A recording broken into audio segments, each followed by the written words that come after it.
చూడండి, కీర్తనకారుడు అంటున్నాడు, దేవునికి థ్యాంక్స్ చెప్తున్నాడు కీర్తనకారుడు. కారణం ఏంటంటే, కారణాన్ని కూడా చెప్తున్నాడు. కారణం ఏంటంటే, నీవు మాకు సమీపంగా ఉన్నావని మేమందరం నీకు కృతజ్ఞతాస్తుతులు చెల్లించున్నావు అంటున్నాడు. ఎందుకు థ్యాంక్స్ చెప్తున్నాడు కీర్తనకారుడు అంటే, నువ్వు మాకు ఎలా ఉన్నావు? సమీపంగా ఉన్నావు. చూడండి ప్రియమైన వాళ్ళారా, దేవుడు చాలా గొప్పవాడు. నరులకు, మానవులకు సమీపంగా ఉండడానికి ఈయన ఒక మనిషి కాదు, అలాగని ఈయన సామర్థ్యం లేనివాడు కాదు, లేదా విగ్రహ లోకంలో పూజించే విగ్రహాలు వంటి వాడు కాదు. చాలా గొప్పవాడు దేవుడు, చాలా ఉన్నతమైన వాడు. ఆయన గొప్పతనాన్ని కానీ, ఆయన ఔన్నత్యాన్ని కానీ, ఆయన బలాలు కానీ, ఆయన సామర్థ్యాన్ని కానీ ఎవరు వర్ణించలేరు. ఆయన పరిశుద్ధతను కానీ ఎవరు వర్ణించలేరు. కాబట్టి ప్రియమైన వాళ్ళారా, అటువంటి దేవుడు మనకి ఎలా ఉన్నాడంట?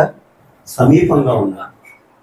కీర్తనకారుడు అందునిమిత్తమే థ్యాంక్స్ చెప్తున్నాడు. ఈరోజు మనం కూడా దేవుని ఆరాధించడానికి వచ్చిన మనందరం కూడా దేవుని ఆరాధించడం గల కారణం ఏంటంటే, నువ్వు మాకు సమీపంగా ఉన్నావు. నువ్వు మాకు సమీపంగా ఉండడం వల్ల మాకేంటి మేలు, లేదా మాకేంటి ప్రయోజనం? దేవుడు మనకు సమీపంగా రావడం వల్ల మనకు జరిగిన మేలు ఏంటో మనం కూడా ఒకసారి చూసుకొని దేవుని ఆరాధించేద్దాం. ఏంటి మనకు మేలు? దేవుడు మనకు సమీపంగా రావడం వల్ల మనకు జరిగిన మేలు ఏంటి అని ఆలోచించినట్లయితే, కీర్తన గ్రంథం 85వ అధ్యాయం 9వ వచనం చదవండి ఎవరైనా. దేవుడు మనకి సమీపంగా రావడం వల్ల మనకి జరిగిన మేలు, ఉపకారం ఏంటి అని అంటే, అక్కడ కీర్తనకారుడు అంటాడు, చదువు. మన దేశములో మహిమ నివసించినట్లు ఆయన రక్షణ. చూడండి, దేవుడు మనకు సమీపంగా రావడం వల్ల మనకి ఏంటి సమీపంగా ఉందంటే, ఆయన రక్షణ మనకి ఎలా ఉందంట? సమీపంగా ఉంది. ఇప్పుడు మనందరం కూడా రక్షణను పొందుకొని చాలా ఉచితంగా, రక్షణ చాలా గొప్పది, చాలా ఉచితంగా పొందుకున్నాం. కారణం ఏంటంటే, రక్షణ మనకి ఎలా ఉంది? సమీపంగా ఉంది. ఒకవేళ రక్షణ మనకు దూరంగా ఉందనుకోండి, దగ్గరగా లేదు, రక్షింపబడాలి, రక్షణ అవసరం. ఎందుకు రక్షణ అవసరం? పాపం వల్ల వచ్చే జీతం ఏంటి? మరణం. ఆ మరణం నుండే మనకు రక్షణ కావాలి. ఇప్పుడు మానవులందరూ మరణానికి పాత్రులుగా ఉన్నారు. ఇప్పుడు రక్షణ కావాలి. ఒకవేళ ఆ రక్షణ లేకపోతే మనందరం నిత్య నరకానికి పాత్రులు. ఇప్పుడు రక్షణ కావాలి, రక్షణ సమీపంగా లేదనుకోండి. ఒకవేళ ఎవరు రక్షణని సమీపంగా తెచ్చుకోగలరు చెప్పండి? ఎవరు ఆ రక్షణకి చేరుకోగలరు? లేదా రక్షణని ఎవరు తీసుకోగలరు? ఎవరికైనా సాధ్యమైనది? ఎవరికి సాధ్యం కాదు. కారణం ఏంటి? రక్షణ ఎవరిది? కీర్తన గ్రంథం 3వ అధ్యాయం 8వ వచనం చదవండి. అక్కడ కీర్తనకారుడు ఏమంటాడంటే, రక్షణ ఎవరిది అసలు? 3వ అధ్యాయం 8వ వచనం చదవండి ఎవరైనా. చాలు. రక్షణ ఎవరిదంట? ఇప్పుడు దేవుని రక్షణ ఒకవేళ సమీపంగా లేదనుకోండి, ఎవరు దేవుని దగ్గరికి వెళ్ళి రక్షణ తెచ్చుకోగలరు? ఎవరు కూడా రక్షణ తెచ్చుకోలేరు. అయితే ప్రియమైన వాళ్ళరా, దేవుడు మనకు సమీపంగా ఉండడం వల్ల రక్షణ సమీపంగా ఉంది. ఆ రక్షణ ఎవరిది? దేవుంది. ఏ మంచిది కాదు. ఎవరు కూడా రక్షించేవారు ఈ లోకంలో లేరు. ఇప్పుడు పాపం నుండి రక్షించాలంటే రక్తం చిందింపబడాలి. రక్తం చిందింపబడకుండా పాప క్షమాపణ కలుగుదని సామాన్యంగా చెప్పవచ్చు. ఎబ్రియలు రాసిన పత్రిక 9వ అధ్యాయంలో అంటాడు పౌలు, రక్తం చిందింపబడకుండా పాప క్షమాపణ కలుగుదని అందరికీ తెలుసు. మరి ఇప్పుడు ఏ రక్తం పాపాలను క్షమించడానికి సరిపోయే రక్తం? ఎవరి రక్తం? ఏ రక్తం అంటే, ఒక శ్లోకం ఈ విధంగా ఉంటుంది, సర్వపాప పరిహారం రక్తపురోతం అవశ్యమైన శ్లోకం ఉంటుంది. అంటే బైబిల్లోనే కాదు, లోకంలో కూడా వాళ్ళ నియమం ఏంటంటే, పాపం పోవాలంటే రక్తం చిందింపబడాలి. ఆ రక్తం ఎవరిదై ఉండాలని ఉంటుందని అంటే, అది రక్తం పరిశుద్ధుడైన వ్యక్తిదై ఉండాలి, పాపం లేని వాడై ఉండాలి. మరి ఎవరైనా అని ఆలోచిస్తే, ఈ లోకంలో తల్లిదండ్రుల ద్వారా జన్మించిన ప్రతి ఒక్కరు కూడా పాపంలో జన్మించిన వారే. అందుకని కీర్తనకారుడు అంటే 51వ అధ్యాయంలో, నేను నా తల్లి గర్భంలోనే పాపంలో పుట్టాను. అంటే ప్రతి మనిషి కూడా పాపే. అయితే యేసుక్రీస్తు ప్రభువారు జన్మలో పాపం లేదు, ఆయన జీవిత విధానంలో కూడా పాపము లేదు. అందుకే ఆయన అంటాడు, నాలో పాపం ఉందని మీరు ఎవరైనా నిరూపించగలరా అంటాడు. కారణం ఏంటంటే, ఆయన జన్మలో పాపం లేదు. జన్మలో పాపం లేని వ్యక్తి ఎవరైనా ఉన్నారో ఈ లోకంలో అంటే ప్రభు అయిన యేసుక్రీస్తు మాత్రమే. ఎందుకంటే ఆయన పరిశుద్ధాత్మ ద్వారా గర్భం ధరించాడు. కన్యక గర్భవతి కుమారుని కలిగి, కన్యక గర్భవతి అయి కుమారుని కనును, ఆమె పరిశుద్ధాత్మ ద్వారా ఈ కార్యం జరుగుతుందని మనం చదువుతాం మత్తయి సువార్తలో. కాబట్టి ఆయన పరిశుద్ధాత్మ ద్వారా గర్భం ధరించాడు కాబట్టి ఆయన మనకి అనుగ్రహింపబడ్డాడు కుమారుడుగా. ఆయన జన్మలో పాపం లేదు కాబట్టి ఆయన రక్తం చిందించాడు కలువరి శిలువలో చాలా ఘోరంగా, నీ గురించి నా గురించి మనందరి పాపాల గురించి ఆయన రక్తం చిందించి ప్రాణాలను బలిగా అర్పించాడు. ఆ రక్తం మన అందరి పాపాలని తీసివేయడానికి ఇప్పుడు సరిపోయే రక్తం. చాలామంది ఈ సత్యం తెలియక జంతువుల్ని బలిగా అర్పిస్తారు. గుడుల దగ్గర తీసుకెళ్ళి కోళ్ళు, మేకలు, జంతువులు ఇలాగా కొన్ని చోట్ల మనుషులను కూడా బలి అర్పించే ప్రాంతాలు ఉన్నాయి భయంకరంగా. ఎందుకంటే ఆ రక్తం వాళ్ళ పాపాలు క్షమించి వాళ్ళకి మనశ్శాంతిని ఇస్తుందని వారి నమ్మకం. ఎందుకంటే రక్తమే పాపాన్ని క్షమించేది, పాపాన్ని తీసివేసేది. పాత నిబంధనలో కూడా రక్తాన్ని ప్రధాన యాజకుడు అతి పరిశుద్ధ స్థలంలోనికి సంవత్సరానికి ఒకసారి తీసుకుని వెళ్తాడు. ఆ రక్తం ఎవరిదంటే జంతువుల రక్తం. అప్పుడు ఆ నియమం ఉంది, ఇప్పుడు ఆ నియమం లేదు. ఒకవేళ ఆయన సంవత్సరానికి ఒకసారి వారి పాపాలు క్షమించబడితే మళ్ళీ సంవత్సరం అంతా వారు ఎలా ఉంటారు? పాపంలోనే ఉంటారు. మళ్ళీ సంవత్సరానికి ఒకసారి జంతువుల రక్తం కావాలి. అది సంపూర్ణంగా పాపాలను తీసివేయలేదు. ఇప్పుడైతే యేసుక్రీస్తు ప్రభువు రక్తం మన పాపాలను తీసివేయడానికి ఇప్పుడు సమీపంగా ఉంది. ఇంకెప్పటికీ కూడా ఆ పాపాలు జ్ఞాపకంలోనికి రావు. మళ్ళీ పాప క్షమాపణ నిమిత్తం మనం బలి అర్పించవలసిన అవసరం లేదు. ఎందుకంటే యేసుక్రీస్తు ప్రభువు ఆ కార్యాన్ని చేశాడు. ఎందుకు ఇదంతా జరిగింది? ఎలా మనం రక్షణ పొందుకోగలిగాం అంటే దేవుడు మనకు ఎలా ఉన్నాడు? సమీపంగా. ప్రియమైన వాళ్ళ ఒకవేళ ఆయన మన సమీపంగా లేడు అనుకోండి, మీరు పాపులు, అపరాధం చేత పాపం చేత చచ్చిన వారు, నేనేమో చాలా పరిశుద్ధుడిని అని దేవుడు అనుకోని దూరంగా ఉన్నాడు అనుకోండి, ఆ రక్షణ ఎవరికి కూడా ఎప్పటికీ సమీపంగా రాదు. ఈ లోకంలో చాలామంది నియమం ఏంటంటే పాపంలో ఉన్న వాళ్ళని శిక్షిస్తారు. అందుకే నేను శ్లోకం ఉంటాను, దుష్ట శిక్షణ శిష్ట రక్షణ. అంటే అర్థం ఏంటంటే ఎందుకు వచ్చారంటే ఈ లోకంలో ఉన్న వాళ్ళందరూ పాపంలో ఏమో శిక్షించడానికి వచ్చారంట, నీతిమంతులను రక్షించడానికి వచ్చారంట. ఒకవేళ అది నిజమైతే దేవుని వాక్యం ఏం చెప్తుంది? నీతిమంతులు లేడు, ఒక్కడూ లేడు. మరి ఒక్కడూ నీతిమంతులు లేనప్పుడు మరి ఎవరు రక్షిస్తారు? వీళ్ళందరూ వచ్చి చెప్పండి, ఎవరిని ఉద్ధరిస్తారు? అందుకనే మాటలో ఉంటుంది, ఏముంటుందంటే పవిత్రనాయ సాధున వినాశాయత దుష్కృతం ధర్మ సంస్థాపనార్థాయ సంభవాన్ని యుగే యుగే అనే శ్లోకం ఉంటుంది. అర్థం ఏంటంటే ఈ లోకంలో దేవుళ్ళుగా పిలువబడుతున్నవారు పెట్టుకున్న నియమం ఏంటంటే నేను ధర్మాన్ని స్థాపించడానికి, నీతిమంతులు రక్షించడానికి నేను ప్రతి యుగంలోనూ పుట్టుచున్నాను అంట. నీతిమంతులు రక్షించడానికి ప్రతి యుగంలోనూ పుడుతున్నారంటారు. మరి నీతిమంతులు ఎవరున్నారు చెప్పండి? నీతిమంతులు ఒక్కడు కూడా లేడు. కాబట్టి ప్రియమైన వాళ్ళారా, యేసుక్రీస్తు ప్రభువు మాత్రం నీతిమంతుడు. ఆయన మనందరి పాపాలను క్షమించడానికి వచ్చి తన పవిత్రమైన రక్తాన్ని, పరిశుద్ధమైన రక్తాన్ని మనందరి కొరకు చిందించాడు. కాబట్టి ఆయన మనకు సమీపంగా వచ్చాడు. కీర్తనకారుడు థ్యాంక్స్ చెప్తున్న దేవునికి కృతజ్ఞత తెలియజేస్తున్నాడు. ఎందుకంటే నువ్వు మాకు సమీపంగా ఉన్నావని నీకు కృతజ్ఞతాస్తుతులు చెల్లిస్తున్నావు అంటాడు. ఈరోజు మనం కూడా దేవునికి ఆరాధన చేద్దాం. ఏంటంటే నువ్వు మాకు సమీపంగా ఉన్నావు కాబట్టి ఎంతో గొప్ప రక్షణ మాకు సమీపంగా వచ్చింది. ఇప్పుడు మేము ఆ రక్షణ పొందుకొని, పాప క్షమాపణ పొందుకొని, రక్షణ ఆనందంతో నీ సన్నిధిలో మేము ఏం చేయగలుగుతున్నాం? ఆరాధించగలుగుతున్నాం. ఒకవేళ నువ్వు మాకు సమీపంగా లేకపోతే రక్షణ లేదు, ఏం లేదు. మా అంతం ఏంటి? మరణం కదండి. రక్షణ మన సమీపంగా లేకపోతే మన పరిస్థితి ఏంటి? నిత్య మరణం, నిత్య నరకం. కానీ ప్రియమైన వాళ్ళ దేవుడు తన మహాప్రేమను బట్టి మనుషులకి ఎంత మాత్రం కూడా సమీపింపలేని దేవుడు మనకి సమీపంగా వచ్చాడు. కాబట్టి రక్షణ సమీపంగా ఉంది. మనకి దేవుడు సమీపంగా ఉన్న కారణాన్ని బట్టి రక్షణ సమీపంగా ఉంది. రక్షణ దేవుంది. ఇప్పుడు మనం చదివే కదా కీర్తనలో, రక్షణ యెహోవాది. ఆ రక్షణ దేవుందే కాబట్టి మనం పొందుకోగలిగాం. ఇప్పుడు ఇంకొక విషయం ఏంటంటే రక్షణ చాలా విలువైంది. ఇప్పుడు ఆ రక్షణ దేవుడు మనకి ఏ విధంగా అనుగ్రహించాడు? ఉచితంగా అనుగ్రహించాడు. ఒకవేళ ఆ రక్షణ దేవుడు సిద్ధం చేసి సిలువలో ప్రాణాలు ఇచ్చి రక్తాన్ని చెందించి ఇప్పుడు మీరు రక్షణ పొందుకోవాలంటే నేను పలానా మీకు పరీక్ష పెడతాను, లేదంటే మీకు ఈ క్వాలిటీలు ఉండాలి, లేదంటే మీకు ఈ క్వాలిఫికేషన్ ఉండాలని అని దేవుడు పెట్టాడు అనుకోండి, ఎవరు పొందుకోగలరు చెప్పండి? ఎవరు పొందుకోలేదు. రక్షణ దేవుడు చాలా గొప్ప రక్షణ ఉచితంగా మనకి అనుగ్రహించి, ఉచితంగానే మనం ఏమి బదులు ఇవ్వాల్సిన అవసరం లేదు. అయితే రక్షణ ఎంత గొప్పది? ఆయన ప్రాణాలే, రక్షణ గురించి ప్రాణాలే పెట్టాడు, రక్తాన్ని చిందించాడు. అటువంటి రక్షణ దేవుడు మనకు ఉచితంగా అనుగ్రహించాడు. అది చాలా గొప్ప విషయం. ఎవరికి మళ్ళీ ఎవరికి అనుగ్రహించిన రక్షణ? పాపం లేకుండా పరిశుద్ధంగా జీవించే వాళ్ళక, అపరాధం చేత పాపం చేత చచ్చిన వాళ్ళు. ఇది చాలా గొప్ప విషయం ప్రియమైన వాళ్ళ. మనం అర్థం చేసుకుంటే ప్రతి ఒక్కరు కూడా దేవుణ్ణి ఆరాధిస్తారు. ఎందుకంటే మన జన్మతః పాపులు, పుట్టడమే పాపంలో పుట్టాం. మన క్రియలు పాప క్రియలు, మన ఆలోచన పాపం, మన సమస్తం కూడా పాపమే. మన సంపూర్ణంగా మరణానికి పాత్రలు మాత్రమే ఈ లోకంలో.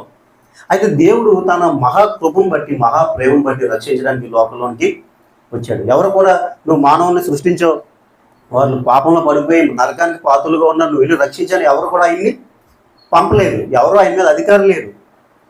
ఆయన స్వభావమే ప్రేమ. కాబట్టి మనం రక్షించడానికి ఈ లోకంలోకి వచ్చాడు. కాబట్టి ప్రియమైన వాళ్ళరా, దేవుడు మనకు సమీపంగా రావడం వల్ల ఏంటి మనకు మేలంటే రక్షణ సమీపంగా ఉంది. ఆ రక్షణ మనం అందరం పొందుకున్నాం.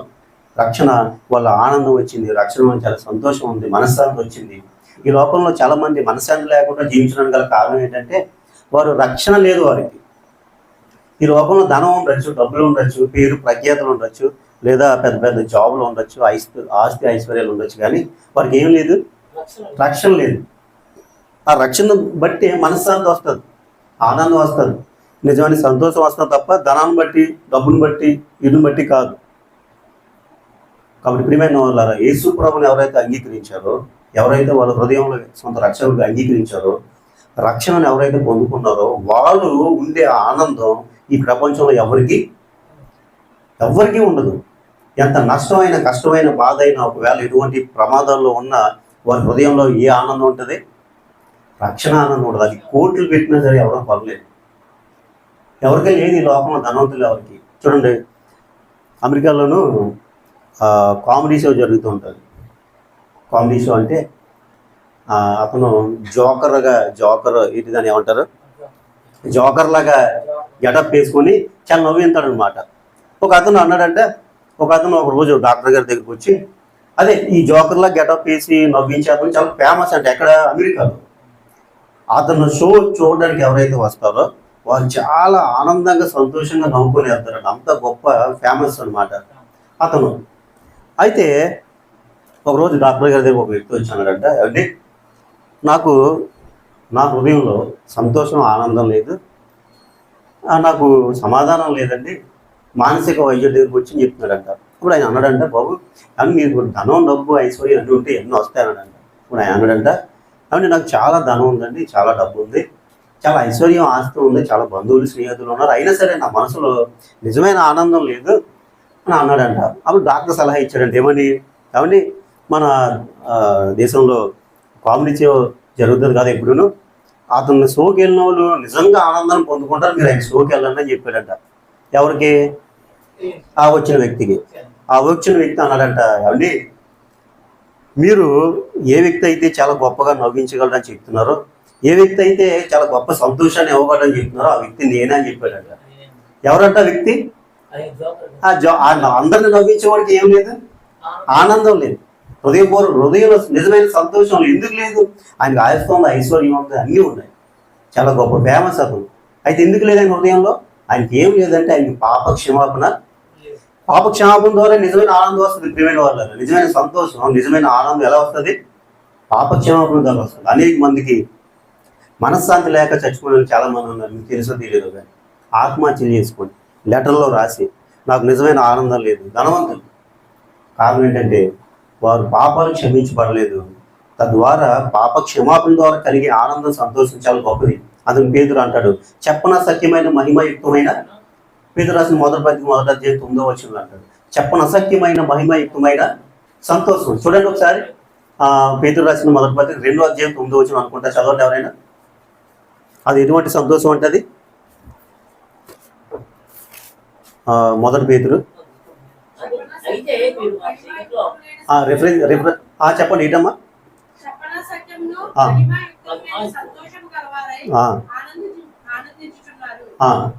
అది ఎటువంటి సంతోషం అంట? చెప్పని అసఖ్యం అంట. ఏమంటున్నాడు పేతురు? అంటున్నాడు చెప్పని అసఖ్యం అంటే చెప్పడానికి అది కష్టం. అంత గొప్ప సంతోషాన్ని దేవుడు రక్షణ ద్వారా మనకి అనుగ్రహించాడు. ఇటువంటి రక్షణ మనకి సమీపంగా ఉండడానికి గల కారణం ఏంటంటే దేవుడు మనకి సమీపంగా ఉన్నాడు. కీర్తనకారుడు థ్యాంక్స్ చెప్తున్నాడు, దేవునికి కృతజ్ఞతలు తెలియజేస్తున్నాడు. నీవు మాకు సమీపంగా ఉన్నావు కాబట్టి, రక్షణ నాకు సమీపంగా ఉంది కాబట్టి, రక్షణ మన అందరికీ సమీపంగా ఉంది. అందుని బట్టి మనం దేవుని రోజున ఆరాధన చేసినట్లయితే దేవుడు కూడా ఎంతో సంతోషించేవాడు ఉంటాడు ప్రియమైన వాళ్ళ. ఎందుకంటే రక్షణ ఆనందాన్ని దేవుడు మనకు అనుగ్రహించాడు, అది చాలా గొప్పది. రెండోదిగా దేవుడు మనకి సమీపంగా రావడం వల్ల మనకు జరిగిన మేలు ఏంటంటే, చదవండి ద్వితీయోపదేశకాండము 30 అధ్యాయం 14 వచనం. రెండోదిగా మనకి దేవుడు సమీపంగా రావడం వల్ల మనకి జరిగిన మేలు ఏంటి అని ఆలోచించినట్లయితే ద్వితీయోపదేశకాండము 30 అధ్యాయం 14 వచనం చదవండి ఎవరైనా.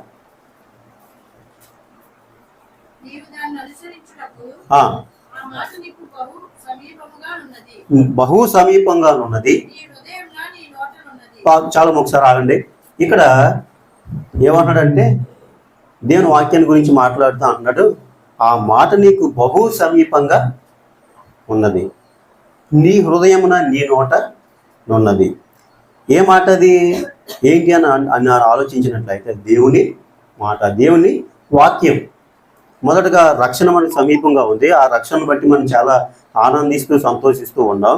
రెండోదిగా దేవుడు మనకు సమీపంగా రావడాన్ని బట్టి మనకు సమీపంగా ఉన్నది ఏంటంటే తన మాట సమీపంగా ఉంది, తన వాక్యం మనకి ఎలా ఉంది, సమీపంగా ఉంది, దగ్గరగా ఉంది. ఎంత దగ్గరగా ఉంది?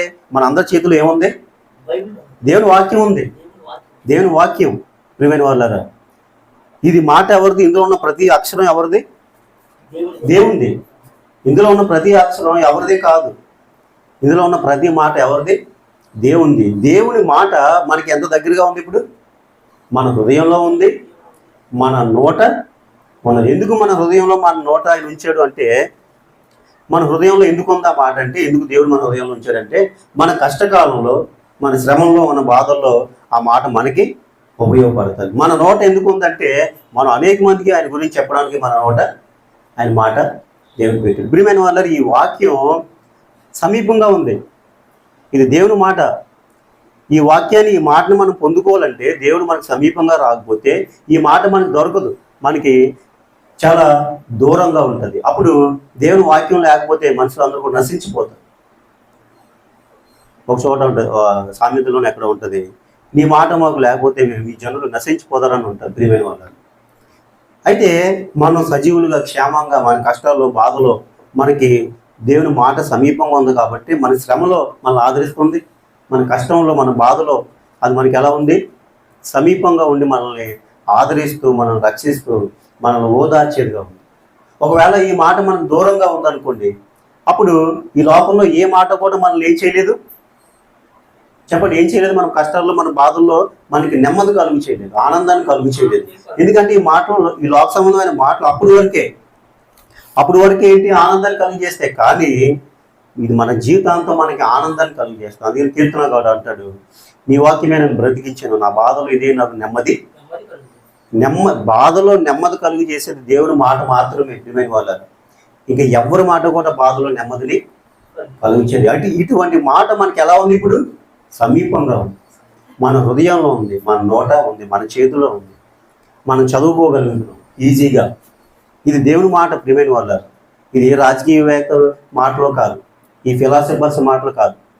ఈ లోకంలో ఎంత జ్ఞానవంతులైనా వారి మాటలు అప్పటికే ఆనందాన్ని కలుగు చేస్తాయి. దేవుని మాట మన జీవితాంతం ఆనందాన్ని కలుగు చేస్తాయి. అనేక మందికి మనం ఆనందాన్ని పంచేలా చేస్తాం. ఎందుకంటే నిజమైన ఆనందాన్ని కలుగు చేస్తే దేవుని మాట. ఇటువంటి మాట మనకి ఎలా ఉంది, ఇప్పుడు సమీపంగా ఉంది. దేవుడు మనకు సమీపంగా ఉన్న కారణాన్ని బట్టి ఈ మాట మనకు దగ్గరగా ఉంది. అందుకనే మన బాధల్లో మనం ఆనందంగా ఉండగలుగుతున్నాం, ఆ బాధ నుంచి బయటికి రాగలుగుతున్నాం. ఒకవేళ ఈ వాక్యం మనం ఆదరించలేదనుకోండి, ఏ మనిషి కూడా జీవించలేడు ఈ లోకంలో. ఎందుకంటే ముఖ్యంగా విశ్వాస జీవితంలో అనేకమైన కష్టాలు వస్తాయి, బాధలు వస్తాయి, ఆర్థికంగా, శారీరకంగా, మానసికంగా బోలేని పరిస్థితులు వస్తాయి. వాటన్నిటిలో ఆదరించేది ఏంటి? దేవుని మాటే. తన దాసుల ద్వారా, వాక్యం ద్వారా ఆదరించినప్పుడు వాళ్ళు తిరిగి మళ్ళీ నిలబడతారు, తిరిగి మళ్ళీ వారు చాలా సంతోషంగా వారు జీవించగలుగుతారు. కారణం ఏంటంటే ఈ మాటే మనం ఉద్ధరించేది, ఈ మాటే మనల్ని ఆదరించేది. అంటాడు అక్కడ ఏమంటాడంటే, చదవండి తర్వాత 11వ వచనం ఒకసారి చదవండి. 11వ వచనం, అదే అధ్యాయం 11వ వచనం చదవండి.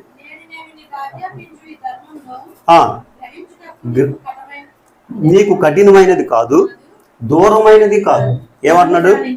దేవుడు అంటున్నాడు, నేను ఏంటండి, నేను నీకు ఆజ్ఞాపించు ఈ ధర్మమును గ్రహించుటకు నీకు కఠినమైనది కాదు, నీకు దూరమైనది. చూడండి, ఈ మాట గ్రహించడానికి ఇది కఠినమైనది కాదు. ఫర్ ఎగ్జాంపుల్, చాలామంది గుళ్ళకి వెళ్ళినప్పుడు శ్లోకాలు చెప్తుంటారు.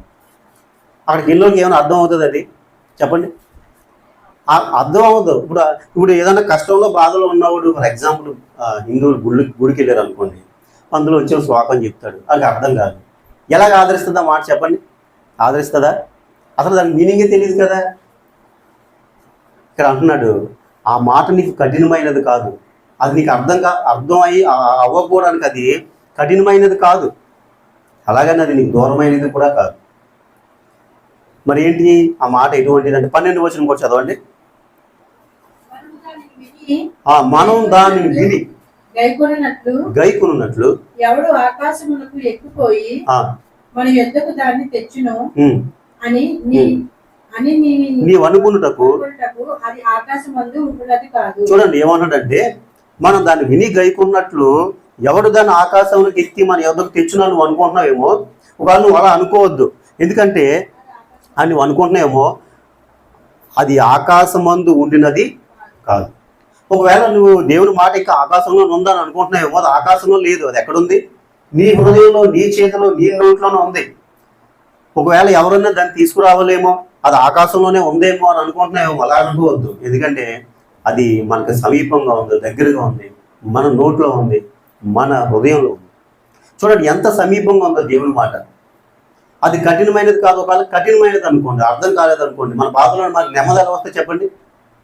ఇప్పుడు ఏదైనా పరిస్థితిని బట్టి మనకు సమాధానం లేదు, చాలా బాధ ఉంది, దేవుని మాట మనం ఆదరించాలి. ఇప్పుడు అది చాలా కఠినంగా ఉందనుకోండి, ఎలా అర్థం అవుతుంది? ఎలాగ ఆ బాధ నుంచి మనం బయట రాగలం? అలాగంటే కీర్తనకారుడు నా బాధలో నాకు నెమ్మది కలుగు చేస్తాను ఎందుకు చెప్తాడు చెప్పండి? మనకు కూడా అనుభవం ఉంటుంది కదా, దేవుని వాక్యం ద్వారా మాట్లాడినప్పుడు, మన కష్టాల్లో బాధలో ఉన్నప్పుడు దేవుని వాక్యం సరైన మాట మనకి తగిలినప్పుడు చాలా ఆనందం కలుగుతుంది. ప్రియమైన వాళ్ళ, చాలా సంతోషం కలుగుతుంది. ఆ ఆనందం, సంతోషం మన బాధను దాటి చాలా గొప్పగా ముందుకెళ్తుంది. కాబట్టి ఇంత గొప్ప మాట నీకు దూరంగా లేదు, నీకు సమీపంగా ఉంది, అది కఠినమైనది కాదు అని అంటున్నాడు. అది ఆకాశంలో లేదు. ఇంకా తర్వాత చదవండి, మనం దాన్ని విని గైకొన్నట్లు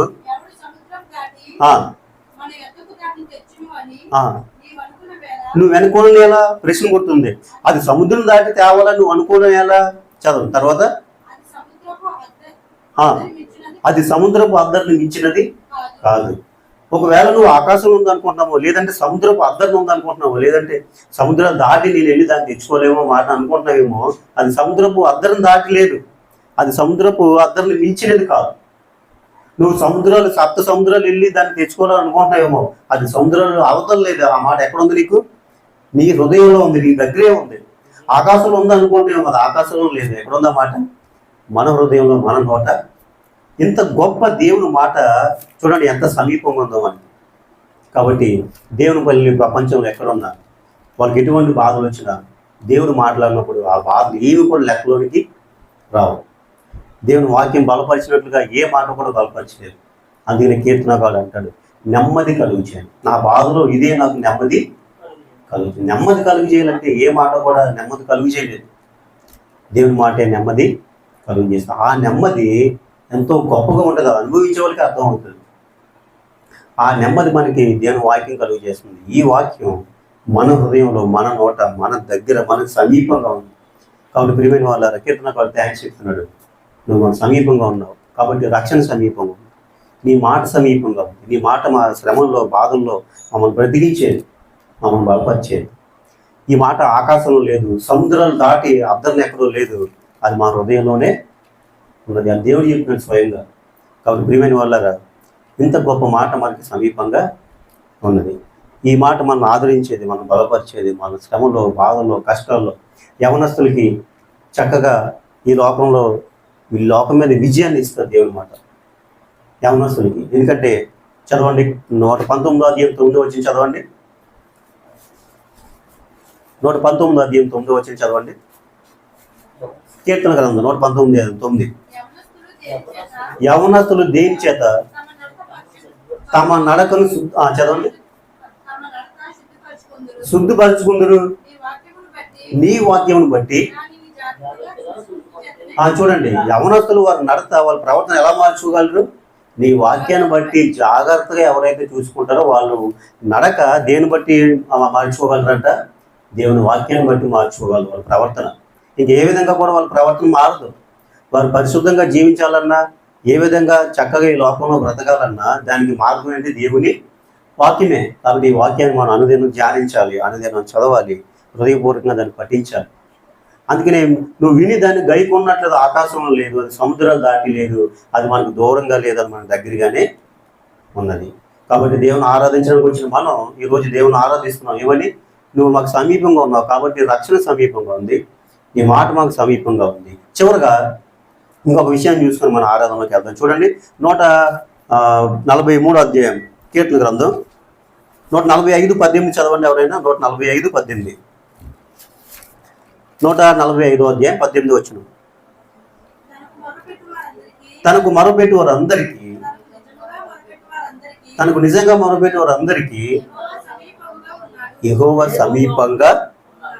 చూడండి, ఎవరైతే దేవునికి మొరపెట్టుకుంటున్నారో వారికి దేవుడు సమీపంగా ఉన్నాడు అని కీర్తనకారుడు తెలియజేస్తున్నాడు. కాబట్టి ప్రియమైన వాళ్ళరా, ఇంకొక మాటలో చాలా క్లుప్తంగా ఉంటుంది. ఏంటంటే ద్వితీయోపదేశకాండం 4:7 చదవండి. ద్వితీయోపదేశకాండం 4వ అధ్యాయం 7వ వచనం. దేవుడు సహాయం మనకు సమీపంగా ఉంటుంది ఆయన మొరపెట్టినప్పుడు. చదవండి, ద్వితీయోపదేశకాండం 4వ అధ్యాయం 7వ వచనం చదవండి. అనగా మనము ఆయనకు మొరపెట్టినప్పుడల్లా మన దేవుడని యెహోవా మనకు సమీపంగా ఉన్నట్టు మరి ఏ గొప్ప జనమునకు ఏ దేవుడు సమీపంగా ఉన్నాడు? చూడండి ఏమంటున్నాడు. మనం దేవునికి మొరపెట్టినప్పుడు దేవుడు మనకు సమీపంగా ఉన్నప్పుడు మరి ఏ దేవుడు మరి ఎవరికి సమీపంగా ఉన్నాడు? ఎవరికి సమీపంగా లేరు, ఈయనే మనకు సమీపంగా ఉన్నాడు. యెహోవా మనకు సమీపంగా ఉన్నట్టు ఎవరు కూడా మనకు సమీపంగా లేరు. కాబట్టి ప్రియమైన వాళ్ళారా, మనిషికి ఈ లోకంలో ఏం కావాలంటే రక్షణ కావాలి, రక్షణ సమీపంగా ఉంది. దేవుని మాట కావాలి, దేవుడి మాట సమీపంగా ఉంది. సహాయం కావాలి, ప్రార్థన చేసినప్పుడు దేవుడి సహాయం మనకి సమీపంగా ఉంది. కాబట్టి ఈరోజు దేవుని ఆరాధన చేద్దాం. దేవుడు నువ్వు మాకు సమీపంగా ఉన్నావు కాబట్టి మాకు రక్షణ అవసరం, రక్షణ సమీపంగా ఉంది. మాకు నీ మాట అవసరం, ఎందుకంటే మా బాధల్లో, శ్రమంలో, కష్టాల్లో మమ్మల్ని ఆదరించేది, మమ్మల్ని ఉద్ధరించేది, మమ్మల్ని బ్రతికించి తిరిగి ఆనందంగా నిలబెట్టి నీ మాట సమీపంగా ఉంది. తర్వాత మా కష్టాల, బాధల్లో మాకు సహాయం కావాలి, నీవు మాకు సమీపంగా ఉన్నావు, నీ సహాయం మాకు సమీపంగా ఉంది. కాబట్టి ప్రియమైన వాళ్ళ దేవుని ఆరాధన చేద్దాం. దేవుడు మనకు సమీపంగా ఉన్నాడు, ఇవన్నీ మనకు సమీపంగా ఉన్నాయి. కాబట్టి ఈ కారణాన్ని బట్టి, ఈ మేలుని బట్టి దేవుని మనం ఆరాధించినట్లయితే దేవుడు ఎంతగానో సంతోషించేవాడు ఉంటాడు. చివరగా మనం సమీపంగా ఉండడానికి ఈయన సామాన్యమైన వ్యక్తి కాదు. ఈయన ఎటువంటి వ్యక్తి? ఈ ఒక్క మాట చూసుకొని మనం దేవుని ఆరాధించేద్దాం. తిమోతికి రాసిన మొదటి పత్రిక, అందరూ కూడా మీ భాగాన్ని చూడండి. 6వ అధ్యాయం 16వ వచనం. తిమోతికి రాసిన మొదటి పత్రిక 6వ అధ్యాయం 16వ వచనం చదవండి ఎవరైనా. ఈ ఒక్క మాట చూసుకొని మనం సమీపింపరాని తేజస్తో ఆయన మాత్రమే వసించుచు అమరత్వం గల వాడై మనుషుల్లో ఎవడును చూడలేదు, చూడనేరడు,